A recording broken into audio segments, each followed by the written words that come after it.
निशा ने प्रकृति को अपने आवेश में ले लिया था। जीवन एक प्रकार से थम गया था।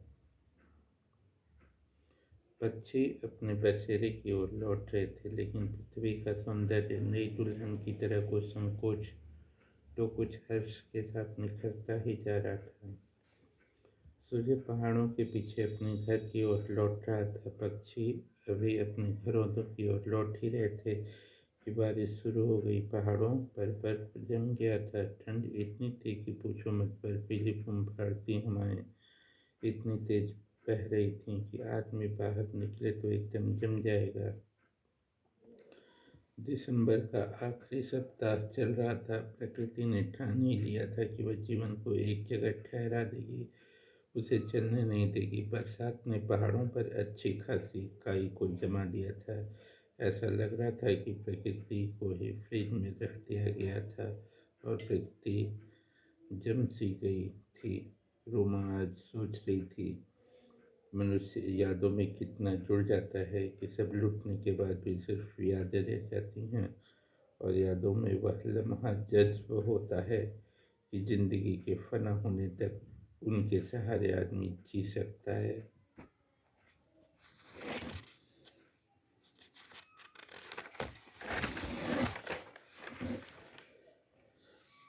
ठहर ठहर कर बारिश तेज हो जाती थी। रात काफ़ी बढ़ गई थी। शिमला की वादियों में इतनी बारिश शायद पहले कभी न हुई थी। सर्द हवा रह रह कर रोमा को कपा जाती थी।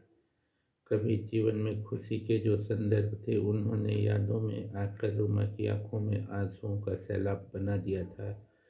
जिंदगी में आज वह पहली बार लग रहा था कि औरत की हयात में आदमी का जो वजूद होता है, उसे भुला पाना कठिन होता है।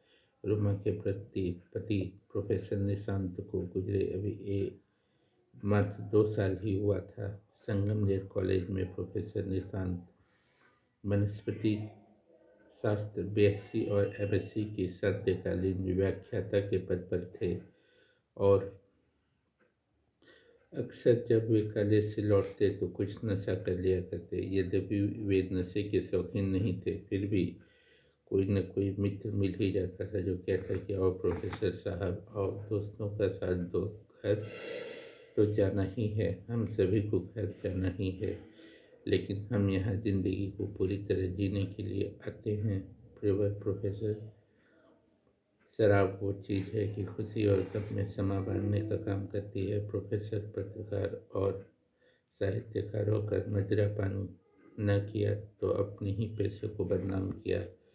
प्रोफेसर निरुपम कहते कि हम हिंदी के प्रोफेसर हैं जिनसे हयात शरीक की तरह ये चिपकी रहती है। और प्रोफेसर निशांत भी शराब पी लिया करते, और इसी तरह एक शाम उनकी मोटरसाइकिल नशे की हालत में खाई में गिर गई और निशांत मारे गए। इधर उनकी पत्नी भी कॉलेज में उनकी पत्नी रुमा भी कॉलेज में अंग्रेजी की प्रवक्ता थी। वह MA अंग्रेजी में विक्टोरियन एरा पेपर का क्लास लेती थी।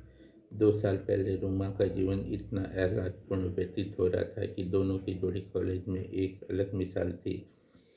दोनों प्रवक्ता की जगह अभिनेता ज़्यादा प्रतीत होते थे, लेकिन ईश्वर का विधान अलग प्रकार का होता है।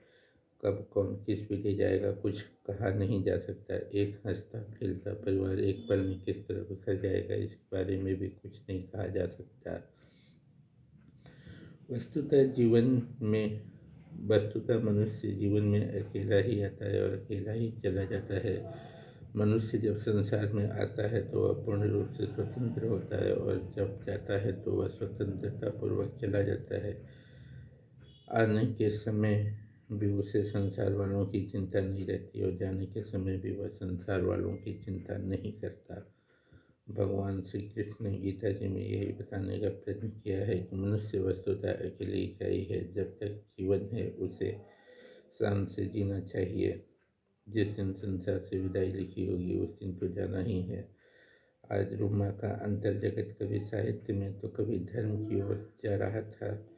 बर्फीली कुंभारती हवाओं से घिरी रात ने आज रुमा को निशांत के लिए एकदम व्यक्त कर दिया। रोमा को आज बीता हुआ लम्हा चलचित्र की तरह चलता हुआ नजर आने लगा। वो सोच रही थी कि औरत का वजूद आदमी के वजूद से ही होता है। अगर आदमी उसके जीवन से चला जाए तो औरत उस दरख्त की तरह हो जाती है जिसमें पूरी हरियाली के बावजूद कोई फूल नहीं होता है।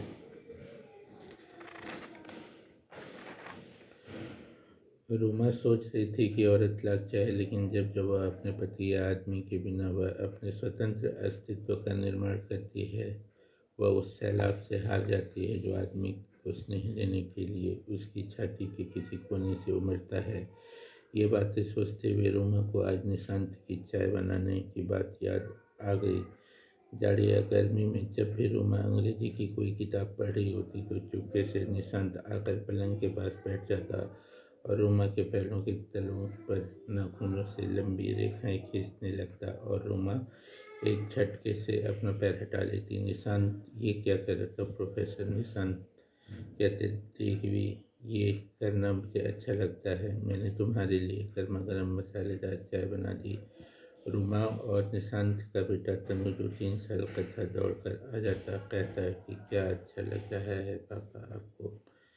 तभी रोमा आंख बंद कर मुस्कुराते हुए कहती कि निशांत तुम्हारा लड़का तुम्हारी तरह ही बेशर्म होगा।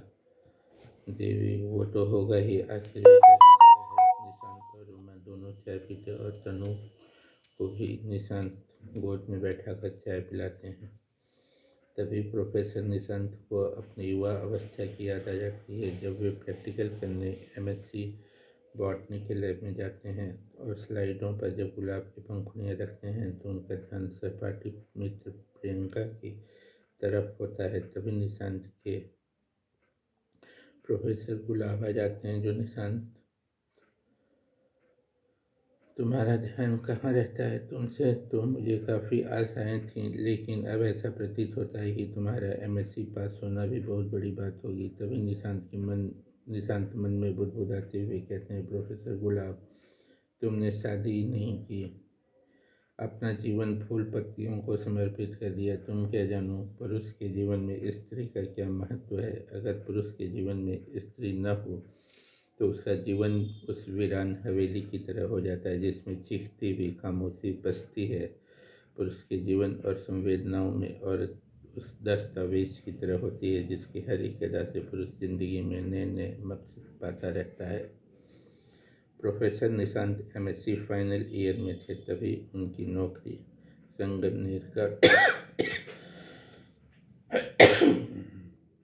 संगमनेर कॉलेज में professor Nishant MSc final year में थे, तभी उनकी नौकरी संगमनेर कॉलेज शिमला में लग गई और उनकी शादी प्रोफेसर रोमांच से, जो उसी कॉलेज में इंग्लिश पढ़ाती थी, हो जाती है। जीवन में आह्लाद सिर्फ क्षणिक होता है, हंसता खेलता है परिवार गम के खौफनाक सन्नाटे में कैद हो गया। अब रोमा को वह घर और उससे जुड़ी हुई निशांत की यादें नागिन की तरह डसने लगीं। रोमा ने तनु को डैफोडिल मेमोरियल स्कूल में डाल दिया। वही तनु जो उसके छोटा बच्चा था। जब निशांत जीवित थे तो रोमा और निशांत तनु को कॉलेज ले जाते थे। पति पत्नी में जिसका पीरियड किसी घंटी में ऑफ रहता वह तनु को खिलाया करता था। दोनों पति पत्नी ने तनु को का एडमिशन 5 वर्ष की उम्र में कराने का निर्णय लिया, लेकिन यह विधाता का लेखा ही था कि तनु को 3 वर्ष की अवस्था में ही स्कूल जाना पड़ा।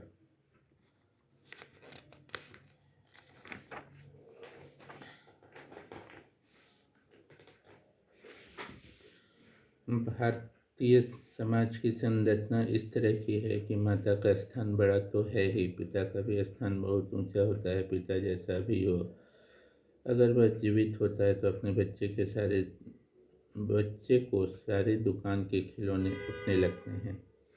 अगर वह जीवित होता है तो बच्चों को सारे दुकान के खिलौने अपने ही लगते हैं। पिता जैसा भी हो, वह शराबी हो, एक पैसा भी न कमाता हो, लेकिन यदि वह जीवित है तो बच्चों के लिए हिमालय पर्वत की तरह होता है। रोमा ने तनु को बोर्डिंग में डाल दिया था। अब घर की तन्हाई और युवा जीवन उसे भार लगने लगा था। घर की एक एक चीज, चाहे वह हर कमरे में रखी हुई कोई फोटो ही क्यों न हो जिसमें रूमा और निशांत तनु तीनों एक साथ होते हैं। रूमा को 1000 बिच्छुओं का डंक जैसे लग गया हो, ऐसा प्रतीत होने लगा था। तनु बोर्डिंग में चला गया था। घर इतना वीरान हो गया था जिसकी कल्पना का आयाम शब्द भी नहीं ले सकते हैं। आदमी की औरत के जीवन में इतनी ज़्यादा अहमियत होती है, रूमा आज जान पाई थी। आदमी की औरत के जीवन में इतनी ज़्यादा अहमियत होती है, रूमा आज जान पाई थी। भारतवर्ष में हिंदुओं में शादी को एक धार्मिक संस्कार माना जाता है। यद्यपि हिंदू धर्म काफ़ी हद तक लचीला है, उस पर किसी तरह की कोई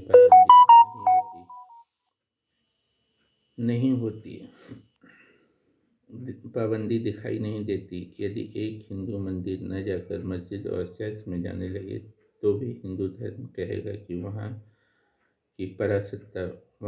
भी वही परासत्ता विद्यमान है जो मंदिर के में है। लेकिन शादी को 16 संस्कारों के अंतर्गत रखा गया है। हिंदुओं में जन्म से लेकर मृत्यु जो है कि अंतिम संस्कार के रूप में जीवन की समाप्ति तक है। शादी उसमें एक संस्कार की तरह आती है। यद्यपि पाश्चात्य संस्कृतियों को देखा जाए तो ऐसा प्रतीत होता है पति के जीते जी भी और मृत्यु के बाद भी औरत या आदमी को दूसरी शादी करने की आज़ादी प्रदान की गई है। लेकिन हिंदू धर्म में पूरी आज़ादी के बावजूद दूसरी शादी को सामाजिक तौर पर मान्यता नहीं प्रदान की जाती है।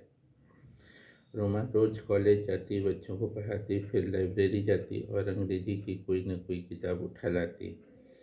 वह प्रायः रोज 2 बजे घर पहुंचती और हाथ मुंह धोकर कपड़े बदलकर गर्मा गर्म अदरक वाली चाय बनाती और चाय लेकर अपने अध्ययन कक्ष में जाकर फिर किसी न किसी किताब में डूब जाती। शाम 5 बजे तक पढ़ती और फिर आंखें थक जाती तो रूमा को अपने पति निशांत की बात याद आती कि शाम की क्लास लेने के बाद जब निशांत घर आते तो रूमा को पढ़ते हुए देखते तो चुपके से आकर दोनों हाथों से रूमा की आंखों को बंद कर देते और कहते, अंग्रेजी वाली मैडम, आपका पति बांटने वाला प्रोफेसर आपकी 2 झलक देखने के लिए तरस रहा है और आप हैं कि अपनी सूरत इन किताबों में को दिखलाने में खोई हुई हैं। निशांत के हाथों का स्पर्श रूमा की आंखों का सारा दर्द भगा देता। फिर क्रीम कलर की गाउन पहनी हुई रूमा को निशांत अपनी गोद में उठाकर किचन तक ले जाते और कहते कि मेरी जान, चाय अकेले नहीं पी जाती। मेरी जान, चाय में नशा होता है और नशा थकान को भुलाता है। मेरी जान, नशे का सिद्धांत यह है कि मिल बांट कर किया जाता है।